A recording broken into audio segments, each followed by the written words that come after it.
Hello বন্ধুরা, আজ আমি আপনাদের একটা নতুন রেসিপি দেখাবো। এটা তো প্রায় দেখানো হয়েছে আমার আগের ভিডিওগুলো, শুধু খাওয়াটাই দেখিয়েছি। আজকের রান্নাটা কিভাবে করব সেটা দেখাবো। আমি কিছু কচু পাতা তুলে নিয়ে এসেছি। আজ এই কচু পাতা ভাতে হবে। প্রথমে আমি কচু পাতাগুলোকে পরিষ্কার করে ধুয়ে নিচ্ছি।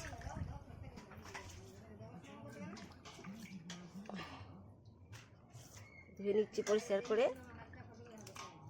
এই যে মোড়া পাতাগুলো খুলে ভালো করে পরিষ্কার করে ধুয়ে নিচ্ছি। এইবার আমি পাতাগুলোকে 4টে করে পিস দিয়ে নেব। এইভাবে কেটে কেটে নেব, তাড়াতাড়ি যাতে সিদ্ধ হয়ে যায়। পাতাগুলোকে তো প্রথমে সিদ্ধ করতে হবে, সেই জন্য কেটে নিচ্ছি।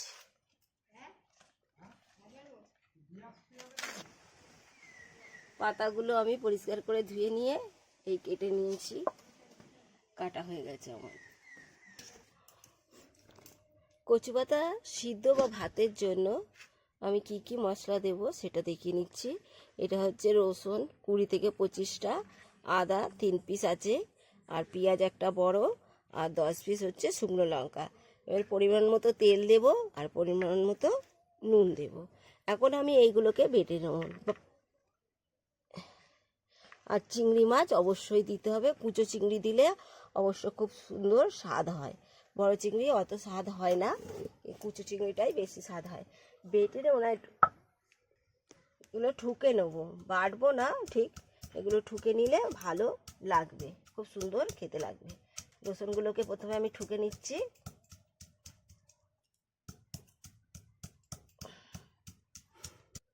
এইভাবে রসুনগুলোকে আমি ঠুকে নেব। আদাগুলোকেও এইভাবে ঠুকে নেব একই পদ্ধতিতে। এই আদা নিলাম,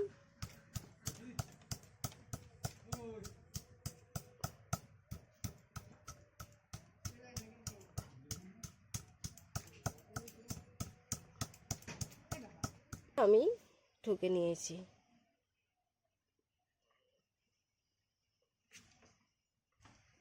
প্রথম আমি কচু পাতাগুলোকে সিদ্ধ করে নেব।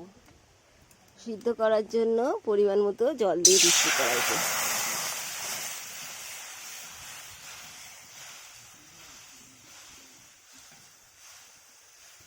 জল ফুটে এসছে, এবারে আমি পরিমাণ মতো নুন দিয়ে দিলাম জলের মধ্যে।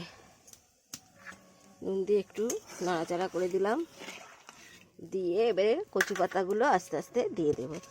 আগের যুগে কচু পাতাগুলোকে সিদ্ধ করা হতো ভাতের সঙ্গে, ভাতটা কেমন একটা কালার হয়ে যায়, ওই জন্য এখন আর সিদ্ধ করা হয় না ভাতে, এখন আলাদাভাবে সিদ্ধ করে নিতে হয়। কচু পাতা ভাতেই এটা, কিন্তু আলাদাভাবে আমি সিদ্ধ করে নেব পাতাগুলোকে।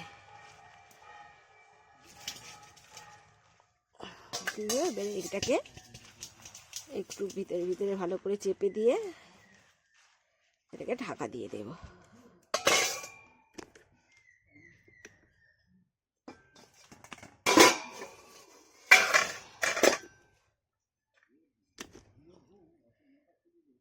এই ঢাকা দিয়ে দিলাম।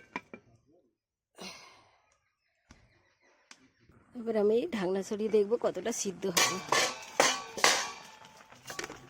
মোটামুটি আমার সিদ্ধ হয়ে এসছে। এরকম করে ভালো করে একটু করে দেব, খুন্তি দিয়ে দিয়ে।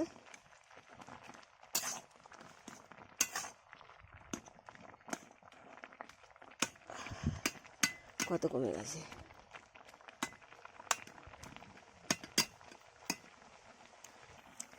এই পাতাগুলো বেশি খেতে ভালো লাগে, ওই গাঁটি কচু পাতা বা কুড় কচুর পাতা, আর নাহলে হচ্ছে কি চিনেমান কচুর পাতা, আর এমনি সাদা কচু যে রাস্তাঘাটে বাগানে আগানে হয় সেই কচু পাতাও সিদ্ধ করে করে। আমি আজকে বাগানের কচু, সাদা কচু পাতা সিদ্ধ করছি।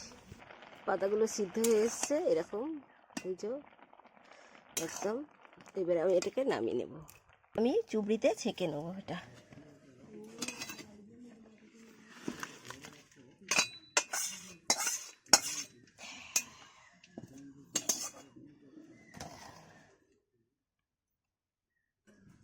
চুবড়িতে ঢেলে দিয়েছি, একদম সুন্দরভাবে সিদ্ধ হয়ে গেছে, দেখতে পাচ্ছেন। কত সুন্দর সিদ্ধ হয়েছে। তো ভালো করে জল ঝরাতে দেব। পরিমাণ মতো সরিষার তেল কড়াইতে দিয়ে দিলাম। এইবারে আমি লঙ্কাগুলোকে ভালো করে ভেজে নেব। 10টা শুকনো লঙ্কা, একটু নুন দিয়ে দেবো, তবে লঙ্কাগুলো ভালোভাবে ভাজা হবে এবং লঙ্কাগুলোকে তো গুঁড়ো করতে হবে। গুঁড়ো করার জন্য একটু মচমচে হবে, তার জন্য আমি নুন দিয়ে দিলাম।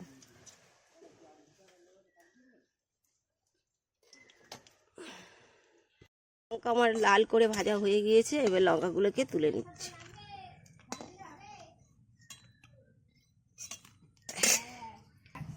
এবারে আমি চিংড়ি মাছগুলোকে ভেজে নিচ্ছি। 50 গ্রাম চিংড়ি মাছ আছে।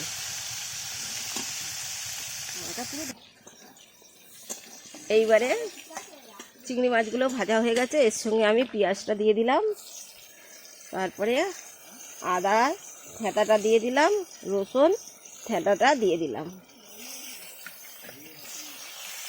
এবারে এটাকে সুন্দর করে ভেজে নেব। এগুলো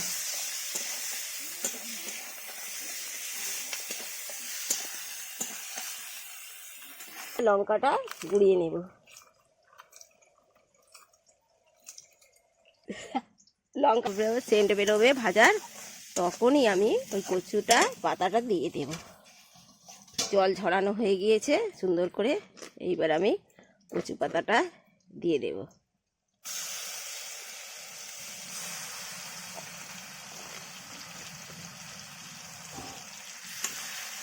ভালো করে নাড়াচাড়া করে নিয়ে একদম শুকনো করব, তবে খেতে ভালো লাগবে।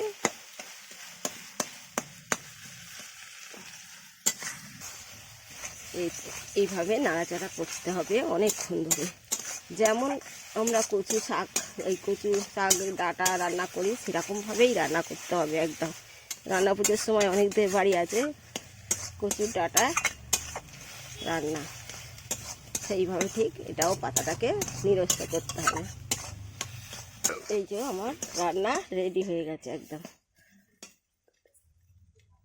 একটু কাছ থেকে দেখো, আমি তো তুলে দেখাবো।